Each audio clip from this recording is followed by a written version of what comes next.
back on the floor is invited Mr. Pattu.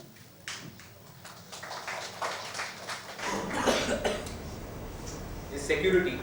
And Narendra Pandiji sometime back shared one of my articles that had written about what an investor should know or something like that. I don't remember, but he had shared it, and he said an informed investor is helps everybody. He helps an advisor too, and that kind of an attitude where a person is very secure about what he knows and what he doesn't know. So that's very important, and I get attracted to that. So we'll now continue what I was talking about.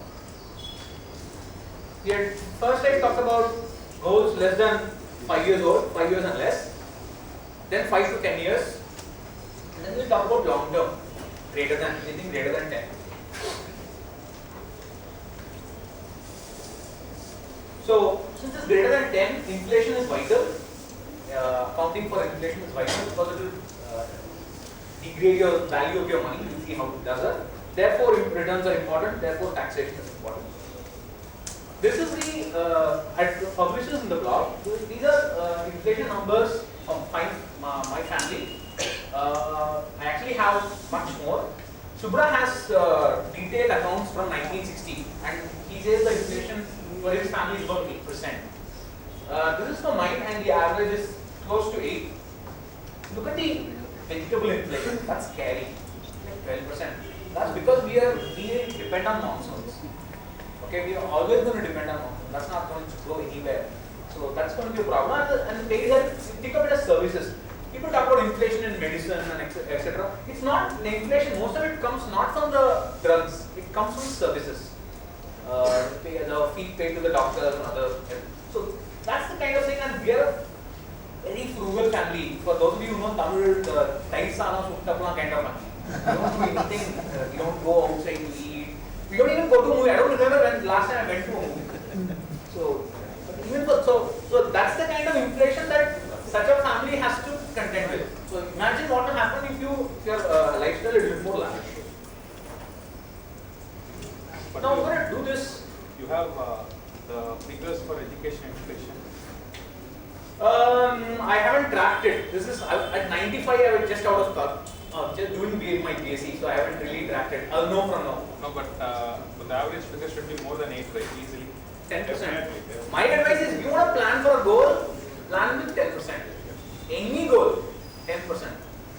The only reason that you will not be able to plan with 10% is because the investment amount will be so large, you will be able to decrease it.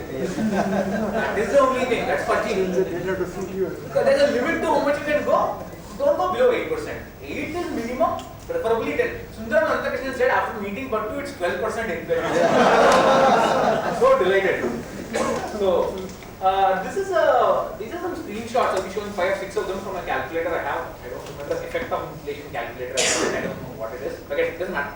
Now, let's say something costs 10 lakhs. I hope that zeros right. Something costs 10 lakhs today. And this is the inflation at 8%. It grows at 8%. The cost of the whatever commodity or whatever you want.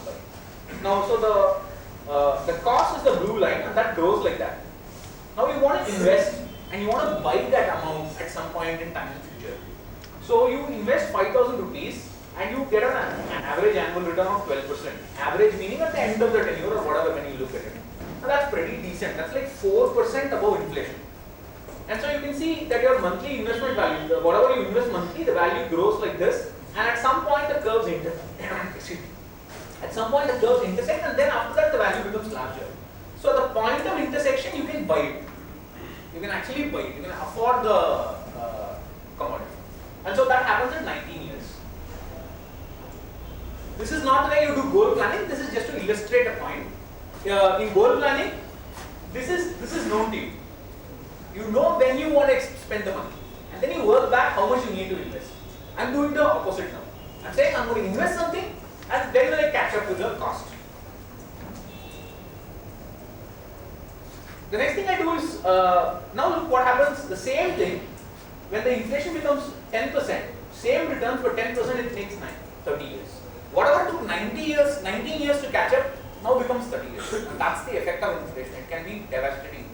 A little bit increase and you can't buy what you need. Now again, back to this. Again the same slide, 8% inflation, 12% return, 5,000 investment, 19 years, the original slide shows. Now look at this. I invest 10,200, 8%, 6% return. Now there are two ways in which you can interpret this. One way is to say, look, if you want to stick to something like fixed deposits, you need to invest much more. You need to invest more than twice. That's one way to interpret it. The other way to interpret it is, there's no need to get a real return. In terms of return. See, what matters is, what matters is the actual money you have at the end of the day. Return is just a number, it's just a percentage. That's the way I interpret it is, it doesn't matter where I invest. As long as I invest enough, I should be able to catch up with it when I want. That's one way to interpret. That's the way I'm interpreting. I'm not saying real return is not important, but I'm saying you don't need to beat inflation by getting more returns. You can beat inflation by investing more capital. I am saying do both. I am saying do both. I am not saying, don't get me wrong. Already I think I shocked a few people saying don't invest in balance funds for 10 years in the morning. I don't want to shock more people. I am not saying don't invest in equity. I am saying you invest more in aggressive assets. Do both and you will create wealth. That's all I am trying to say. So the point is, the idea of getting real return is doesn't mean you invest less. People think if you take a gold planner and put 14% return, the investment amount will come down. That doesn't mean you have to invest that much. Invest like the return is 6%. That's what I am trying to say. Invest like the expected return is 6%, but in aggressive assets. That way you get wealth. Now, coming back to LIC policies and all that, people say it's bad, it doesn't give you returns. See, the reason why you should avoid LIC policy is that if you want to actually achieve your goal, you have to buy a huge policy where the premium is 1 lakh, 5 lakhs and something like that. Most of us can't do that. Most of us can't, afford to invest necessary amount for long-term goals using fixed deposits or LIC policies. Really, we actually do a goal planning. And that's the reason why you should avoid them. I mean, they're not bad products. You can't afford. You can buy if you want to buy an endowment policy for 10 lakh premium, it's a 10 lakh premium, monthly premium. Who cares? It's your life. Everybody's going to die. Everybody's going to die. Wealthy fellow, poor fellow, everybody's going to. It's all overrated. Right? Do it for the right reason. That's why I don't say LIC policy is bad because it's 5% return. No, it's bad because you will not be able to afford the premium with 5% return or 6% return. That's the reason. So, I hope I made that clear. So, we need, whether you like it or not, we need equity exposure. For me, principle is important. These are people I'm tired of. I'm a risk averse investor. I don't know what that means. Half the people can't do that. Almost everybody. Your risk appetite is irrelevant to your financial life.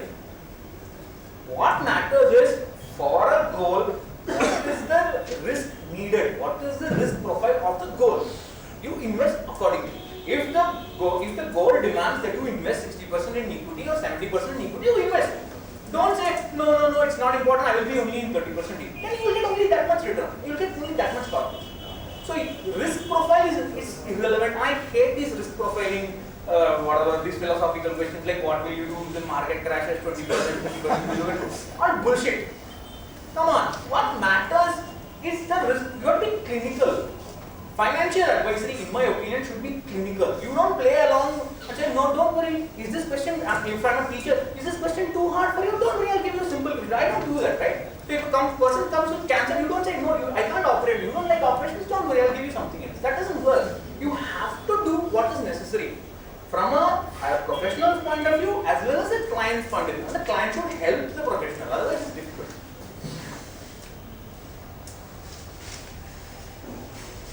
And this is something that's very, very crucial and very crucial to retirement planning, which I'm going to talk about. People Aparna told me, she recommended my blog to somebody, and the guy didn't sleep for 3 days after using my calculator. Because it looks bad. You look at a retirement calculator and you said you have to invest 10 lakhs a month to get your corpus bigger. You've been screwed up, screwing up your life, it becomes very difficult. But typically for a young earner, you will have to invest as much as you spend, and even that is daunting. But what happens is, doesn't matter, you do what you can, you invest as much as possible, you start, make a beginning, 5-6 years down the line, I assure you things will ease out, things will become much better. Slowly, as the more higher the returns you get, things will become better, the investment amount will also come down. So the point is, goal planning has to be done every year. You don't use a goal planner once and say, this is my investment amount, that's dumb. You have to plan, you have to use your goal calculator every year. So free FinCal will be used in the market forever. That's it. But there are many calculators. So there's no free lunch, and that's what we should understand. If we say no to volatility and ignore inflation, we will face the risk of permanent loss of capital. I'll show you examples of how that happens. Visible examples. If we say yes to volatility, then we must monitor our investment. See, equity is like fire. You need fire. You can't live without fire. Buildings can't be built, you can't cook, you can't force things, you need fire. Equity is like fire, it is indispensable, but you can't play with it. You play with it, it will burn you. It will burn you with real fire. So you have to be a little careful about it, so manage it. You have to be what do the word politicians use? Cautiously optimistic. I am not a pessimistic person, I am cautiously optimistic. That's all. So that's how you should be. Watch, keep a watchful eye. There's no free lunch. You have to. So from now on, I will show you a list of slides that will help us understand how the market behaves. Now this is the Sensex Bear Index, that's the price index as it's called, and this is the total return index, the blue line is with the dividends. Now if you look at this, an advice I'll give you is to, it doesn't give you the features around this point. It doesn't tell you what happens. So please plot the graph using a logarithmic scale with the y-axis. If you go to Google Finance and if you see the technicals tab, you can plot the graph in the logarithmic scale. If you plot it, look at the features here. This is completely flat compared to this, but those get shown up. Imagine, look at the Sensex. After the Harshal Mehta scam, the Sensex was flat for 10 years. It is here itself. Those days there was no Twitter, no Facebook. Imagine the plight of Asha Javi had he started Asan Ideas with years. That guy would have gone nuts. What do we do? What do we do? What do we do? This is compared to this is chicken shit. Whatever happened here. And Asha Javi is flooded with questions. Take things in perspective. That's very important. The long-term goal planning means that you don't worry about what happens today, what happens tomorrow, what happens next. It doesn't matter. It doesn't matter. You must have that maturity to ignore that. So, this thing can happen. Achhe din or pache din, I don't care. This thing can happen anytime. That's markets for you. Still we get questions saying that tomorrow's election results what to do. See, that is the media has done this to us. See, Sensex is at 29,500. Next day it goes 500 or 500, it's all-time high. It's just gone 500 points up. It's an everyday thing. That's the thing that the media create, the hype that the media create. Stay clear of it. That's why I'm saying, shut yourself out, wear horse blinders, stay out of Asan Ideas, don't listen to me, don't do anything. Take care of your financial life and do what you like. Do the stress busters, go get massages, go do all the give it.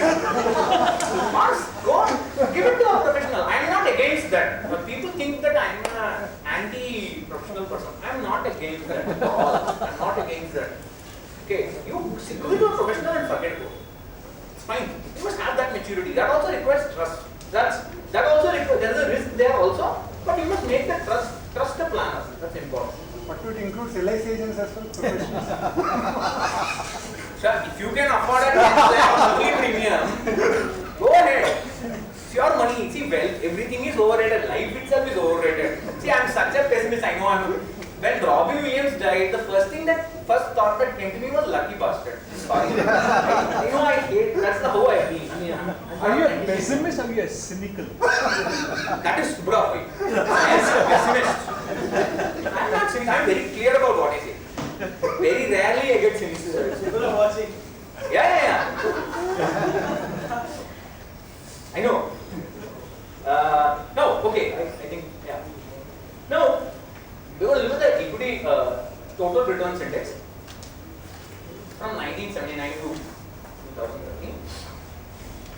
Look at the CAGR. This is the CAGR for this duration. So, this point corresponds to the 5-year CAGR, 10-year CAGR, 15-year and so on. So, it's for the, and look at that, that's an extraordinary graph. And if I want to make some money out of it, I can say, hey, look man, 3-year also you get 15% plus, 10 years also 15%, 15 years of whatever it invest in equity, you will get 15% guaranteed. Guaranteed, look at that graph. It's wonderful, right? Those are real numbers, they're not personal. But there's something missing. That's the error. The error is missing from the standard deviation associated, or the error in those returns is missing. So let's get to that. Now this is the 3-year rolling CAGR returns. This is the year of redemption. That is so from 1979 to 83, that's the return, and so on. 78 to 82 and so on. 79 to 82. Now if you look at the fluctuations, look at the fluctuations in the peaks. Now that I'm going to advance this graph, the rectangles are going to get fatter. I would like you to notice the volatility as it goes on. So negative returns, 4 periods out of, look at that as well, 4 periods out of 32 minus 7%, 50. So I'm going to advance it. 3-year, 5-year. It's come down a little bit, but it's still significant. Now you can see that the return is just one negative return is there over 7 years. Just one negative return. Now 0. 10 years, nothing. Of course, please note that this analysis depends on the date at which I calculate the Sensex. If I use January 1st, I will get 7 years itself 0 return. So it depends entirely on the date at which I calculate. It doesn't matter, it's just the case. Do you know how many people argue, look, if you invest for 10 years or 7 years, there's no chance you will lose your money. I cannot understand what a dumb argument that is. I don't invest in something to not lose money. I want returns. Are you telling me I won't lose anything? That's good enough for me? That's nonsense. See, the point is, they are trying to tell people that, okay, are you worried you lose money in equity markets? Don't worry. Just stay in 10 years and you will not lose money. That's a dumb argument. Oh, look at this. Look at this fluctuation. That's huge. PPF versus equity. Look at that. It can happen. 4 periods. PPF versus equity now is 1 period. Just one. 15 years. It's still there. 15 years. Look at that. It's a huge fluctuation. Sequence of returns matter. Of course, please recognize this is all buy and hold. This is all buy and hold. You have to monitor. If you monitor it, the volatility will come down a little bit, but not go. It will never go. 20 years. Not bad. Again, like I said in the morning, it's a healthy fluctuation above 10%. But pretty much decently you get above 10%. Tax free so far. 25%. Then, at least then it sort of settles down, but it's a healthy fluctuation, large above. And look at this. This is a graph without standard, not talking about standard deviation, but just the minimum return and the maximum return. Look at the gap. Look at the spread. This is the error. So the returns can fluctuate from that over 3 years. And look at this fluctuation. It comes down. Comes down. That looks good, right? That looks healthy. It looks confident. That gives me confidence in equity. Yes. Not so fast, my friend. Not so fast. That's just 1979. This is a baby. Sensex is just a baby. You don't take 1979 to 2013 and say that's good enough for me over 25. How many 25-year periods will be there? In between 1979 to 2013. Just a handful. Just a handful. And you're saying you're taking that too seriously? Not a chance. Not so fast. We'll go here. Who's S&P 500? 119 25-year period intervals between 1871 to 2013. And it looks like that.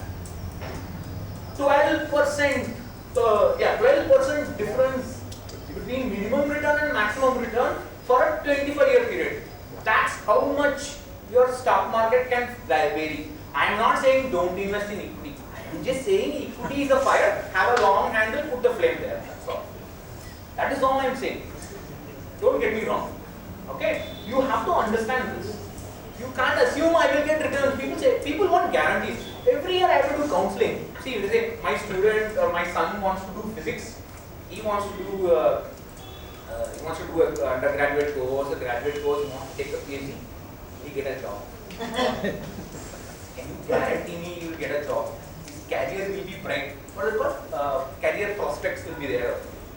I can't guarantee you anything. Your child will be dumb. I don't. I mean, how can I guarantee you anything, right? I can just say it's a good place. If we go there, then decent faculty. And faculty, are the faculty good? How can I say that every teacher in the institute will be good? There will be a spread in the competence of the faculty members, right? You can't do that. I can't say there are no guarantees in life. People want the guarantees, and people are trying to give guarantees. That's nonsense. There is no guarantee. Absolutely no. You are going to get a fluctuation. That's life. Live with it. If you don't live with it, you cannot be a successful equity investor. You have to be an equity investor. I'm not saying you should not be. But you will have to understand that the fluctuations will never ever die down. It will not go away. It's, whether you are there in the markets for 50 years, 100 years, I don't care. It will always be there. And so let's look at this graph again and put the standard deviation. That's the real picture. So this is nonsense. This is 15%, whatever, 17% return with 20% error for the standard deviation, and look at the standard deviation diagram. And that's okay. To me, that's decent. To me, that is fine. I'm willing to invest more than 60% equity, anything above 10 years. Should I invest more than 60% equity is a question we will handle just a few slides later. But I'm prepared to invest 60% of my money in equities. This is good enough for me. This gap is pretty decent. But that's all. It will never go to zero. It's 2%, 3% here. But that Sensex, S&P looks like this. So over time, this gap will sit about 2%, 2.5%. So it's always going to be there. There's always going to be an error. There's always going to be some volatility. Can't do everything. Now, very quick primer of normal distribution. This is a little bit technical, but you will have to understand it because this is God's creation. This is the way God has made the world. Don't ask which God, because no business promotion is allowed here. Okay, so if I take there are many normal distributions. I collect 10,000 people and take their blood pressures. Okay, 10,000 people take their blood pressures. It will look like that. Stress busters. Again, there is a spread in the stress. I don't know where the average will be. That's supposed to be the average. It's called the true value of the distribution. The peak is called the average, and that's twice the standard distribution. Half the width, how flat the curve is at half this height. That's the standard deviation. It's called the bell curve. It looks like the bell curve. So it's 68 times out of 100. The value will fall within one standard deviation. 95% will fall within 2, and nearly 100% within 3. Don't worry too much. Star ratings. That bell curve. Everywhere. It's God's creation, sir. Please take it seriously. That's how nature works. Take this laser light, take this laser beam, take a blade and cut it. Collect the intensity, it looks like this. It's a Gaussian. That's how God works. You can't ignore it. It's no mathematical. Well, are you a God-fearing man? Get on this. Now, look at the annual returns of the S&P 500. Those of you who have read Taleb and all the fat tails and so on, it doesn't look anything like this. It's a weird graph. It doesn't look like a bell curve. It doesn't look like a nice smooth curve. You can see this huge. There's a fat tails or whatever they want to call it. That's just a probability. It's increasing and slowly you go to 100. Ignore the red curve. That's just for nerds like me. Don't worry about it. Look at our Sensex. 1979 to 2013. You know what this is? Harshit Mehta scam. Right out there. outlier. Not even outlier, somewhere. Somewhere in the next city. That's how where it is, right? It's no normal distribution. So the 70% that happened, and the next year, see, life is not fair in the markets increased 270% because of the scam, but it fell down only 40%. Right? People like money. So it's not fair. So if you remove the 270% and 40% out, that's what you will get. You remove those two data points. A little bit of fudging, that's what people do when they do lab work, you fudge the data a little bit to get marks. We do that. Just do a little bit of fudging. Now this is a 15 years age here. There are only few points. It still doesn't look normal, but it's not bad. It's not bad. It looks like that. That's its true value. It's skewed to one side. It's called a right skewed distribution. There's a lot of physics about it, skewed mathematics about it, a lot of skewed distribution and so on. Almost all equity distributions will look skewed, and thankfully they will be skewed to the right side, higher return side. Thankfully. Now, there is a nice way in which you can transform a skewed distribution to a normal distribution. You can just take the square root of the return, and it will look like a near normal distribution. Of course, this is a removed meta data here. And this is what you get. 15-year return is 14% plus or minus 4%. Expect 14% return, but an error of 4%. So now you know why I expect 10% from my long term. Don't expect more than 10%. But you invest like you expect 30%. That's what I'm saying. You expect 10%, but invest like a mad fellow. Then only you will create wealth, right? But this is close to it. There's a very nice website where you can transform. You can feed in the data. It will transform the distribution, give you this, and give you that result. It's 14%. First standard the standard deviation is 4%. So this volatility is not going to go away. You not expect that. And not only in the bull market, this is something I did. I'm just quickly tell you. This is our last great bull market, and if you look at the monthly returns, look at this. Huge losses. This is during a bull market. 30%, or nearly 35%, 20%, 10%, 15%, huge losses. So you have to understand market will correct and go up. It's like that. It will go, it will correct, wait, then go up, correct. That's life. You have to put your head down and stay the course. If you don't stay the course, you are not going to get anywhere. That much is very clear. So you have to withstand this 40% losses, 10% losses, or such huge losses, monthly losses. So that much is very clear. Now we'll talk about the asset allocation. Now, this is a very funny thing. See, I'm only 22 years old. My retirement is at 60. I want to be 100% in mid-cap, small-cap funds. That's the kind of questions you get. Why can't I do that? I want to take more risk. I want to get more returns. That's a big fallacy that mid-cap, small-caps will give you more. Today we have micro-cap funds. Tomorrow we'll have nano-cap funds. Nano-cap fund is a fund that invests in companies that are yet to form.